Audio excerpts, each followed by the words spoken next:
কবিতাৰ শিৰোনাম ঠিকনা। মোৰ ব্যস্ততাৰ সংজ্ঞা আৰু ঠিকনা নিবিচাৰিবা, কিয়নো প্ৰত্যেকগৰাকী মানুহৰ থাকে সপোন।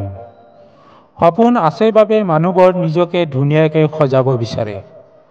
সপোনবোৰে কেতিয়াবা ঠিকনা দিব পাৰে, কেতিয়াবা যাযাবৰী জীৱনলৈ গুচি যাব পাৰে।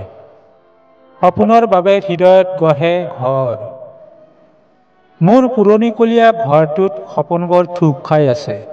বহু ঐতিহ্য বহন কৰে পুৰণি ঘৰটোৱে। প্ৰতিগৰাকী মানুহে প্ৰাত্যহিক কামবোৰ সামৰি ঘৰমুৱা হয় ঠিকনালৈ। আজিকালি সঘনে ঠিকনা বিচাৰি ঘৰখনলৈ আহোঁ। বহুত প্ৰেম আৰু ভালপোৱাৰ ঘৰৰ ভিতৰত ঘৰ সাজিছে মোৰ মানুহজনী। আগৰৰ ঠিকনা লিখা ঘৰখনতকৈ নতুন ঘৰখন মোৰ বৰ প্ৰিয় হৈ উঠিছে। সেয়েহে এতিয়া সঘনে ঘৰখনলৈ আহোঁ। পুৰণি আৰু নতুন ঘৰখনে বাস্তৱতাৰ সংজ্ঞা দিছে। জীৱন সংগ্ৰাম আৰু প্ৰেম আৰু প্ৰেৰণাৰে বাট বুলিয়াবলৈ। জীৱন সংগ্ৰাম, প্ৰেম আৰু প্ৰেৰণাৰে বাট বুলিবলৈ।